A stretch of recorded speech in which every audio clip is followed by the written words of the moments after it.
సృష్టికర్త బ్రహ్మదేవుని కుమారుడైన దక్ష ప్రజాపతి సర్వలోక సంచారి అయిన పరమేశ్వరుడిని అవమానించాలని సంకల్పించాడు. ఒక మహాయజ్ఞాన్ని తలపెట్టి త్రిమూర్తులలో ఒకరైన శివుడిని తప్ప మిగిలిన దేవతలను, మునులను అందరినీ ఆహ్వానించాడు. కైలాసంలో ఉన్న సతీదేవి పుట్టింటిలో జరుగుతున్న యజ్ఞానికి వెళ్ళాలని పరమేశ్వరుని కోరింది. కానీ శివుడు ఆహ్వానం లేని చోటికి వెళ్ళరాదంటూ హెచ్చరించాడు. అయినప్పటికీ అమ్మవారు తండ్రిపై ఉన్న ప్రేమతో ముందుకు వెళ్ళడానికి సిద్ధపడింది. యజ్ఞవాటికలో అడుగుపెట్టిన సతీమాతకి దక్షుడు అందరి ముందు అవమానాన్ని చేశాడు.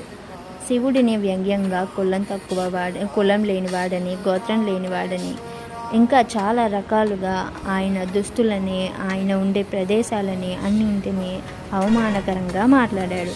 దానితో సతీమాత తట్టుకోలేకపోయింది. తట్టుకోలేక అక్కడే ఉన్న యజ్ఞకుండలంలోకి దూకి సజీవ దహనమైంది. ఆ వార్త విన్న పరమేశ్వరుడిలో రుద్రుడు ఉద్భవించాడు. ఆయన భయానక రూపంలో కోపతాండవం చేస్తూ తన జటాజూటాన్ని నేలకేసి కొట్టడంతో అక్కడి నుండి వీరభద్రుడు ఉద్భవించాడు. వీరభద్రుడు యజ్ఞాన్ని నాశనం చేసి దక్షుడి తలను నరికాడు. తర్వాత దక్షుడి శివుడిని శరణు కోరడంతో పరమేశ్వరుడు కరుణించి ఆయనకు మేకతలను అమర్చవలసి వచ్చింది. దీనివల్ల మనకి తెలిసిన నీతి ఏంటంటే, ఎవరిని తక్కువ చేసి మాట్లాడకూడదు, ఎవరిని కులాల పేరుతో, మతాల పేరుతో అవమానించకూడదు.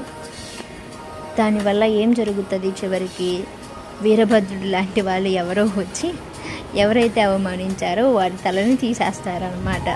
తలని తీసేయకపోవచ్చు, కానీ కర్మని అనుభవించక తప్పదు. అది ఒకటి గుర్తుపెట్టుకొని జనాలు బిహేవ్ చేస్తే దానివల్ల సమాజం మొత్తం ప్రశాంతంగా ఉంటుంది. ఈ కులాలు, మతాలు ఇవన్నీ మనం పెట్టుకున్నవే.